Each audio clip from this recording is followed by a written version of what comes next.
Nos encontramos en la Plaza del Negrito, lugar por excelencia de la primera Copa de la Noche Valenciana. ¿Sabíais que hasta 1940 no recibía este peculiar nombre?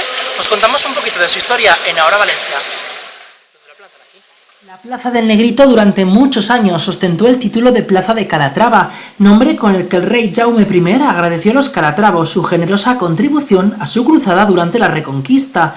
Su nombre pasó a ser del Negrito en 1940, precisamente por el color verde oscuro casi negro del niño de la escultura central de la fuente que reina en la plaza y que fue la primera fuente pública de agua potable de la ciudad.